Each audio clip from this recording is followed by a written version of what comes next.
As we wrap up Week 16 and the fantasy baseball playoffs loom on the horizon, I've got 5 bats and 5 arms you're going to need to add to your team, with the likes of Matt Shaw, who has been hot of late, and does Joe Boyle have his spot back in the Tampa Bay Rays rotation? Those names and more on today's action-packed episode of Locked On Fantasy Baseball.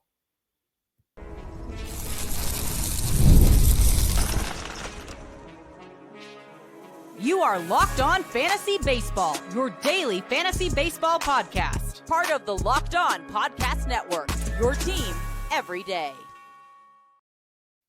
Hello, fantasy baseball fanatics, and welcome to the Locked On Fantasy Baseball podcast, brought to you by the Locked On Podcast Network, your team every day. As always, we're your number one source of fantasy baseball knowledge, and thank you for making us your first listen each and every day. I'm your host, Don Martino. As you can see, if you're watching on YouTube, we're riding solo today. And if you are watching on YouTube and you haven't already, hit that little bell below. It's going to subscribe you to the channel and give you a notification every time we drop a new episode.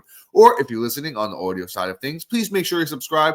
Also, if you're listening on a platform like Apple or Spotify that allows 5-star ratings and reviews, we would truly appreciate it if you do that for us as well. And lastly, but what's most important to you guys and Matt and I, this time of year, we're getting real close to those fantasy baseball playoffs, as I mentioned earlier. And what's going to put you over the top in those playoffs? Joining Matt and I on the Insider's Track, where you're going to get so much more than we offer in these 30-minute episodes, including but not limited to the next group of the top prospects get called up. You're going to get those instant prospect instant prospect code qualifications.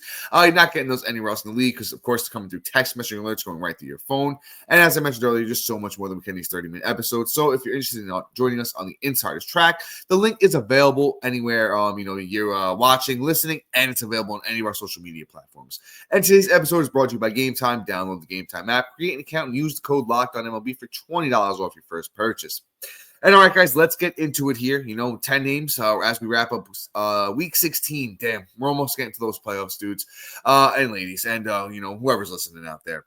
So first name today, we're going to start with those bats. We're going to do Matt Shaw of those Chicago Cubs. Like I said, he was a former top prospect, swinging that hot bat of late.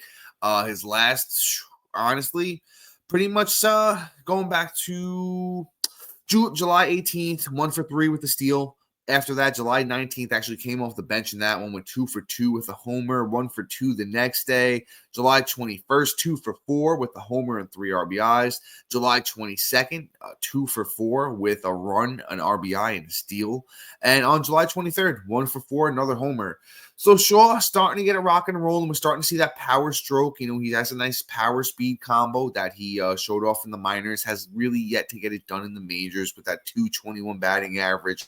5 home runs, the 13 steals are nice, and that's over 69 games and at 226 at-bats during the time period for Matt Shaw. And as I mentioned, he's got the prospect pedigree. He's still only 23 years old. It could just be a little bit of, getting his timing down, figuring out the big league pitching. And listen, we know that progression isn't always linear, right? So it's going to take some time here. And even in the minors this year in AAA, Shaw had played 24 games, hit 286, 6 homers, 5 steals. So even that 6 homers in 24 games kind of give you a little bit of that taste of the power that Shaw has, because he hit 21 homers over 121 games last year in 2024. That was across 2 levels in the minors, and he had 284 during that time. So Matt Shaw is somewhat legit. I believe in what he's doing right now. I don't think the power continues at this pace, obviously, but could he have a 20-ish homer pace the rest of the way with continuing tearing up the base paths? Yeah, I think there's a lot of room for improvement on the batting average. Even the expected batting average is a 251.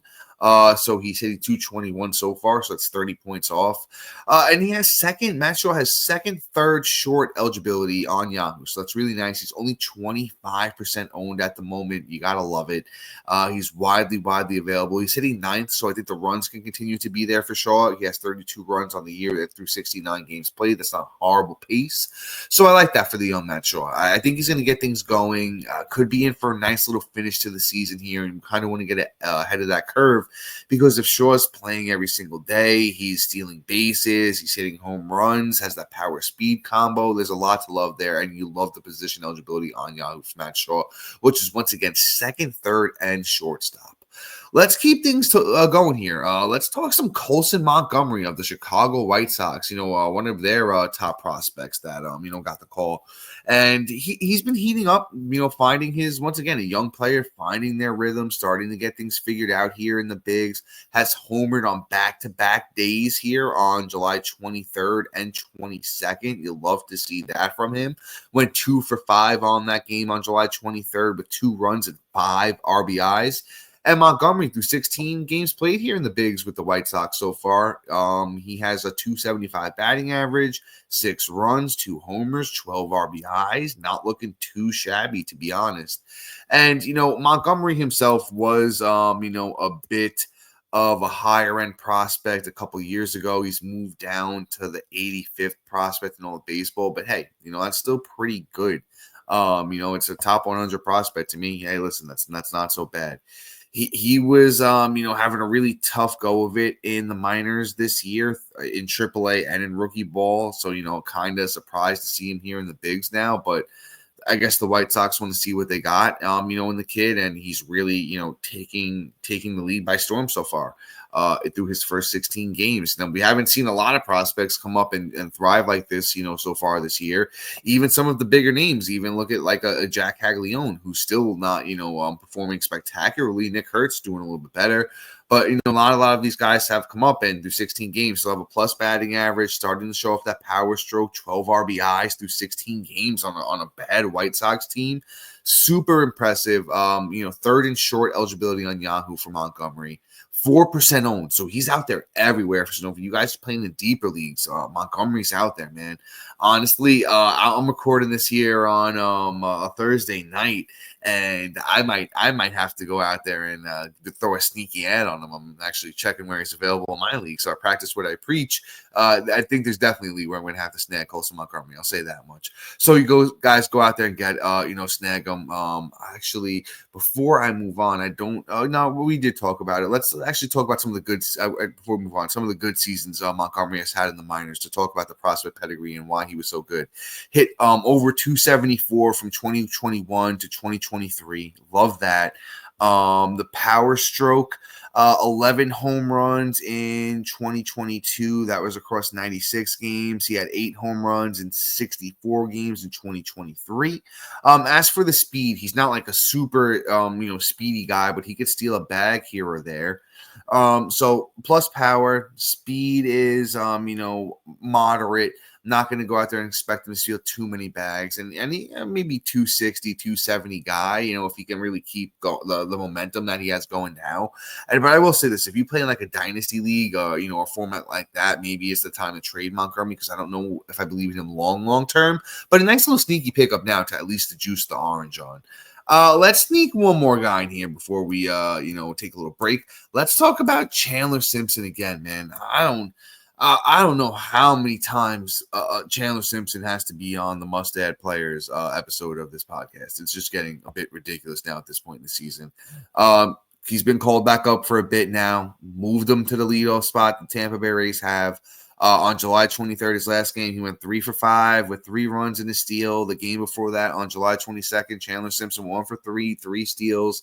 Chandler Simpson has 31 steals through 59 games played with 29 runs, hitting .308. He's helping in 3 of the 5 major categories, in category leagues. 38% owned on Yahoo for Chandler Simpson. Unless you don't need a guy that's hitting 300 and the fastest guy in baseball and, a crazy amount of speed, then yeah, sure, don't pick him up. But honestly, Chandler Simpson should be universally owned. Pretty much every format, every team can use a guy like this. Points leagues, it's a different story. If you're not, getting a lot of points for steals, I could see not wanting to add Simpson, but everywhere else. So 95% owned, I'll say, for Simpson. Just because, like I said, it balances your team out. Unless your team is super already, unless you have a crazy amount of steals and batting average, like I said, which I don't think any team has an abundance of batting average and steals right now. So I would say add him everywhere. I've made room for him on teams where I didn't think I needed him, just because he's a cheat code in steals. Every week you're pretty much, if not winning steals because you have Chandler Simpson, he's at least making you compete and putting you in a position to win the steals category every week. When if you play in a 5x5, or play in just any type of head-to-head categories league or any, type of league like that, where, just having an abundance of steals is going to put you over the top, and, the batting average, the runs are good. Listen, I think he's got to be up to stay. The defense isn't great. We all know that at this point in time, though. So Chandler Simpson, for me, absolute must-add, one of my favorite guys we're going to be talking about today.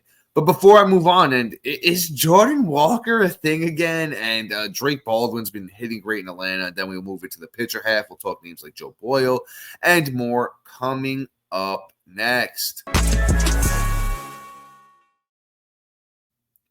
And all right, folks, I want to talk to you about my friends over at Game Time.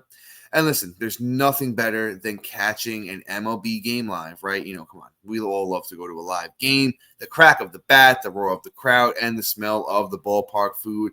And if you're looking to go last minute, Game Time makes getting tickets easier than ever.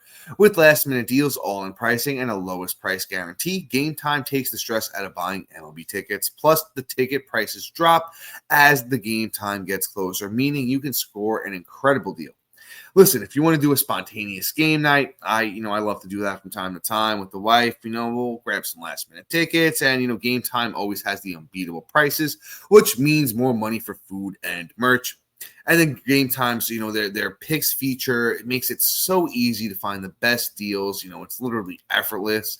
It filters out the fluff and highlights the top discounts in the stadium. And then, their features, man, they're just the best, literally. And then they also have, the in-seat view before you buy. Personally love that you're going to be able to view the exact seat you're going to be sitting in before you purchase. So no bad surprises when you get to the stadium, right? You're not sitting behind a pole or anything like that.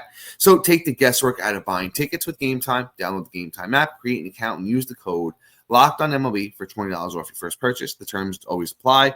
Again, create an account and redeem the code LOCKEDON MLB for $20 off. Download the Game Time app today, and last minute tickets and their lowest prices always guaranteed. And all right, guys, before we jump back into this thing, just want to tell you guys one more time, the Insider's Track is where it's at. It's going to help you win your fantasy baseball league, going to put you over the top. You can ask us any, I know trade deadlines are right around the corner. You could shoot, your trades by us, send us your roster, send us your waiver wire. We could help you out there. Just so much more than we could offer in these 30-minute episodes, and it's much more of a personal touch, right? We can directly communicate. When the top prospects get called up, there's so many more coming up. They've literally made updates to the top 100 recently. Go check that out on MLB.com. New top prospects. We've talked about a lot of them recently, but, definitely something you want to look into. When those guys get called up, maybe not this year, but the DeVrises, the Bubba Chandlers, the Painters of the world, when those guys get called up, instant notification going right to your phone through text message alerts. So join us on the Insider Track, guys. The link is going to be anywhere you're listening, watching, and available on any of our social media platforms. But let's get back into this. I want to talk about this next guy. Let's talk some Jordan Walker. What's going on? Is he back? Is this legitimate? How many times can we fall for the same thing from the same guy? Apparently at least one more time, because I still think there's something there. Walker's getting a little bit older. He's been around for a couple of years at this point, right? But he's getting hot. Over the last week or so here, last at least 5 games or 6 games on a little hit streak here, 6-game hit streak. On July 20th, Walker went 2 for 3 with an RBI. July 21st, this was at Colorado, so we're going to take a little grain of salt. 2 for 5 with a run and an RBI. Again, on the 22nd, 2 for 4 with a run. And then as I'm recording here on Thursday, they're in the bottom of the 4th, and Jordan Walker is 1 for 2 with a run already. 4% owned on Yahoo. On the year, it's 61 games for Walker with a .225 batting average, 23 runs, 3 homers, 25 RBIs, 3 steals. Listen, it was only a few years ago when Jordan Walker and Ellie De La Cruz was a legitimate debate. I think Ellie De La Cruz has put that to rest. But I still believe in Walker. He's a big kid. He's got power. He's got speed. I don't personally ever think he's going to be a batting average guy. But if he could be a guy that hits 250 with 25 home runs, 15 steals, and just be decent in the contributing stats, the runs and the RBIs, there's somebody there that's fantasy useful. And, if he can at least, keep this little nice streak going, we can juice the orange a little bit, might not be too bad. In, 2024 in the minors, Walker wasn't horrible through 85 games. He had 263 with 9 homers and 4 steals. He also had 37 runs and 37 RBIs. It's just, I really hope he could find his footing. Walker's still only 23, 6'6", 250, big body guy. The Cardinals are kind of in a trying to figure it out phase right now, and I think and hope Walker can be a part of that future. The sprint speed looks great for Walker, still super fast especially for a guy that's 6'6" and 250 to be in the 85th percentile sprint speed. Love it. The bat speed is good, swings a fast bat, hits the ball hard. The exit velocities are good. But, everything else doesn't look great. He's swinging and missing a lot, chasing, striking out a lot, not walking a lot. Batting average doesn't look great. His expected batting average, pretty much where it is now. But I think there's a world where Walker's useful. 5 outfielder leagues, NL-only leagues, your deep 15, situations like that. And Walker's only 4% owned, so he's out there right now. Let's ride the hot hand and see where it takes us. Let's move on to our last bat. Let's move on to Drake Baldwin of the Atlanta Braves. And, man, Baldwin has just been balling, for lack of better words, right? He's causing Marcell Ozuna not to play. I mean, he should be playing more than Michael Harris at this point. And Drake Baldwin's been hitting 3rd and 4th consistently in this lineup. Baldwin has played in Atlanta's last 1, 2, 3, 4, 5, 6, 7 games. Missed 1, and he pinch hit in that one, and then played in the game before that. So that's about 9 straight games played. Drake Baldwin, catcher eligibility on Yahoo. July 21st, Baldwin went 3 for 5 with 6 RBIs and 2 runs. 2 for 4 on July 18th with a run and an RBI. And on the year, Baldwin's 71 games played, 284, 11 homers, 41 RBIs. Great RBI and home run pace. The batting average has been phenomenal for Baldwin. I know that we have a richness at catcher this year, where we have the Ivan Herreras, we have the Hunter Goodmans, we have these guys that are the Agustin Ramirez's that we did not expect to be this guy. Well, I expected Ivan Herrera to be pretty good, but that might have just been only me. But some of these guys, it's just been abundance of great catchers in fantasy baseball. But at 20% owned, 2 catcher leagues, I'm sure Drake Baldwin's out there in a few of those. Your 15s and onlys, once again, those situations are going to be where you're most likely going to be to pick up a Drake Baldwin. But even if you're hurting at catcher, you have an injury, something like that, I think Drake Baldwin is a great fill-in, and I think he's going to continue to play. And honestly, I think Marcell Ozuna is going to get traded at the trade deadline, and that just opens up a lot of room there for Drake Baldwin to get DH at-bats and, anywhere else they want to try and shift him to. He's been great. So pick him up where you may need a catcher at the moment. Let's sneak a pitcher in here. Let's do Joe Boyle. Recently, I want to say it was at some point last week, let's do my story. About 3 weeks ago or so, somebody dropped Joe Boyle in one of the leagues I was in, and I was like, I'm in. Stashing him, right? Just going to throw him out there. Gets moved to the bullpen, takes a bullpen role, and it was piggybacking Rasmussen and didn't look good. I said, let me hold on and kind of just see where this goes with them, because, Joe Boyle's really good young pitcher, and it looks like he might get the rotation spot back. Taj Bradley gets sent down after a really bad start against the White Sox, and listen, that one's on me. I think I mentioned him last week or earlier in the week for you guys to stream him, and I did it myself, and he got rocked. It was bad. So bad he got sent back down to the minors, and it just really seems like there's a rotation spot again for Boyle. I think if he can keep it, he's going to be great. Has only had the 1 start, but he's had 3 appearances total on the year, other than the start. And the numbers look good. It's a 1.42 ERA, an 0.63 WHIP, 19 innings, 18 strikeouts. Joe Boyle was a pretty high-end prospect, as little as a couple of years ago. I just kind of want to pull up, bear with me here. I kind of just want to pull up Tampa Bay's rotation just to kind of see what it's looking like now, right? Pepio, Boz, Rasmussen, and Zach Littell. the spot for Boyle's there. I don't think Tampa's going to run a 4-man. They might do a situation where Boyle might start as an opener. I'm sure they're just trying to limit his innings this year. He's a younger starting pitcher, hasn't thrown a lot of innings in his career. So I get it, right? I get what Tampa Bay's trying to do here. But I think at some point, the 6'8", 250-pound righty has to get unleashed. And I just hope Tampa's going to do it here now. I think we get ahead of the curve and we add Joe Boyle now before Tampa Bay officially comes out and says that, Boyle has the spot.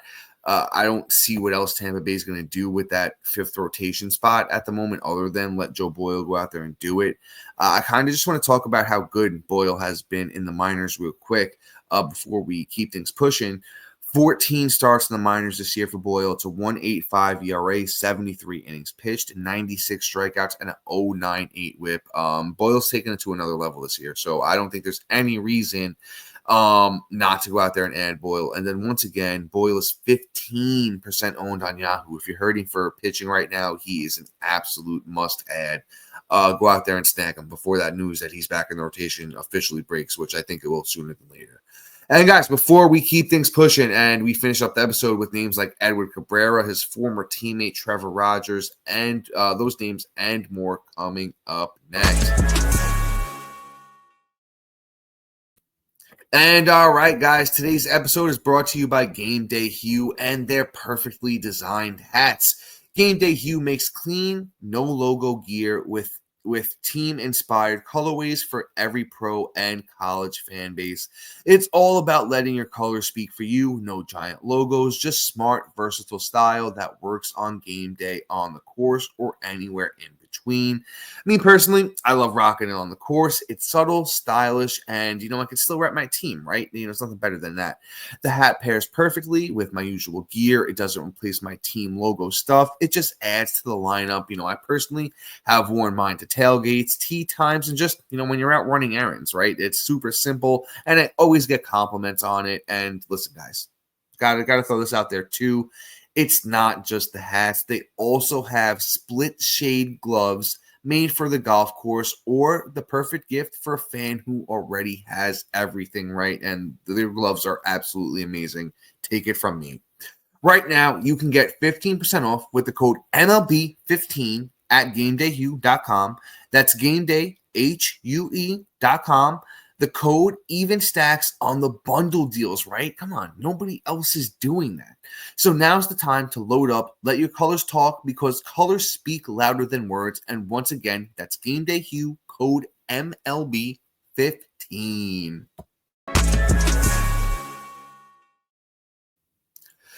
And all right, guys, let's keep things moving. Let's talk about this next starting pitcher. And it's honestly, he's earning the nickname now, Steady Eddie Cabrera. Edward Cabrera, he started off the year a little bit banged up. Those Miami Marlins, of course, that's who he pitches for. He's starting to figure it out, man. He's been stellar. Honestly, I looking back all the way to May 15th, when Edward Cabrera had the start against the Angels, 10 strikeouts, no earned runs, went almost 6 innings, 0.88 whip.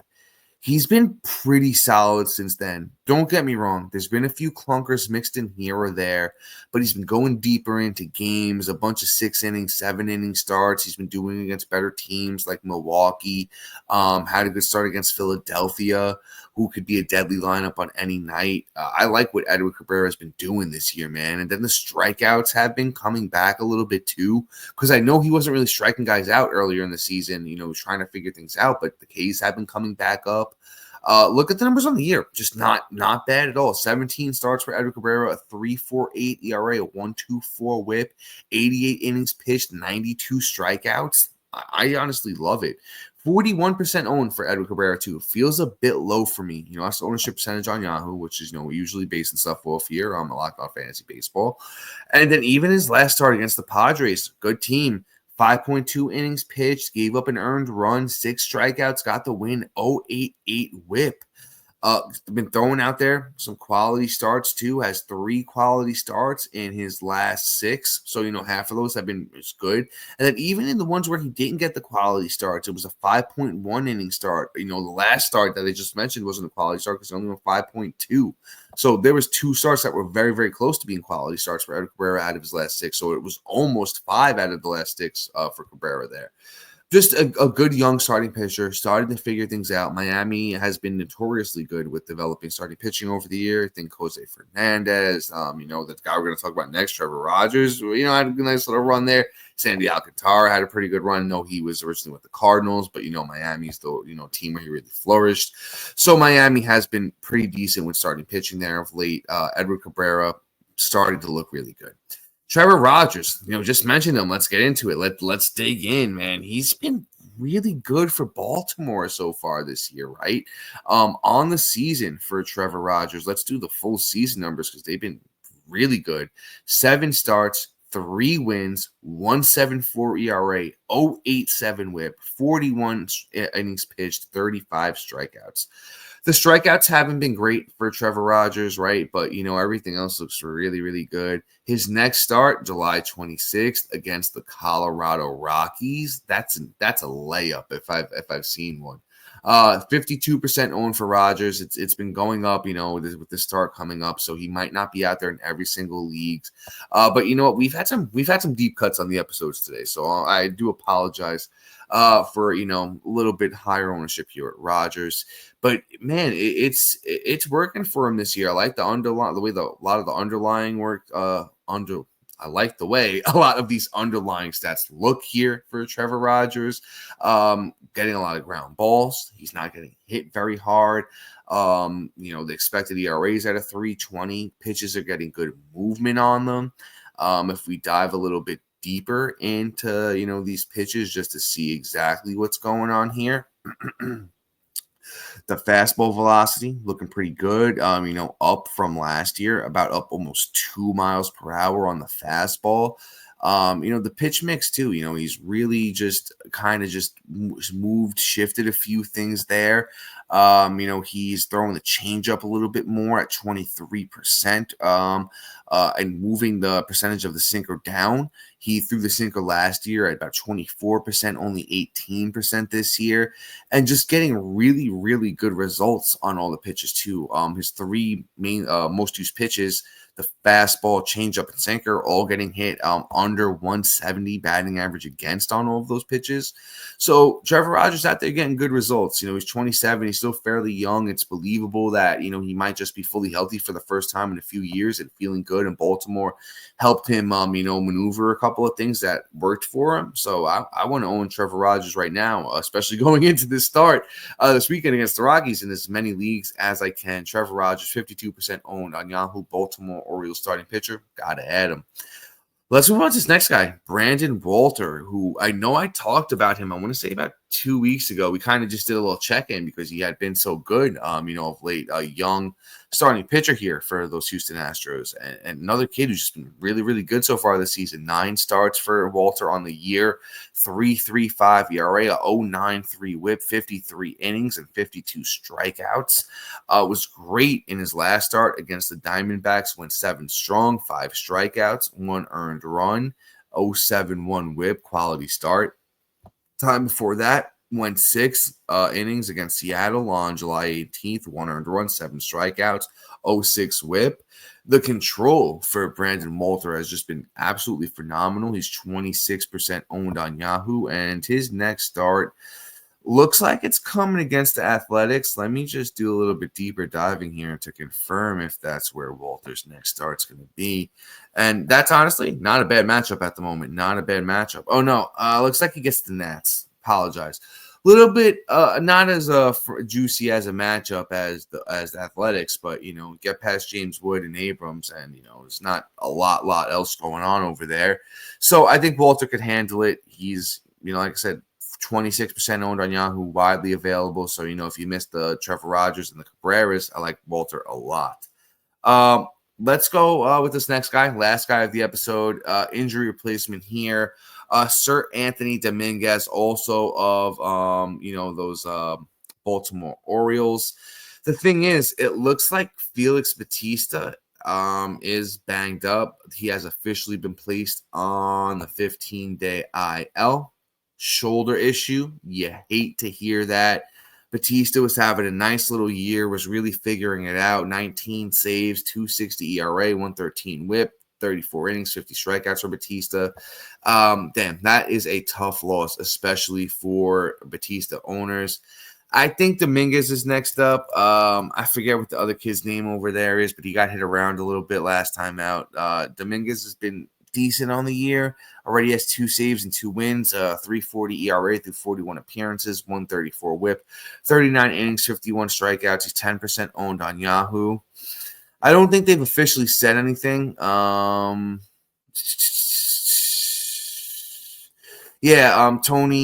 Monsalino of the Orioles manager basically said he's not going to name a set closer with the injury here to Bautista. But I think Dominguez is a candidate, so go out there and add him 10% on Yahoo. But guys, that is going to be all for today. Please be sure to like, subscribe, comment, rate, and review. And shout out to our everydayers and listeners making Locked On Fantasy Baseball, your first listen each and every day. And after you make us your first listen, go and check out, for your second listen, the all new Locked On MLB Game Night. Every game, every night, all season long. Get local analysis on a national scale. Find MLB Game Night on Locked On MLB on YouTube or wherever you listen to your podcast. So, guys, until next time, see ya.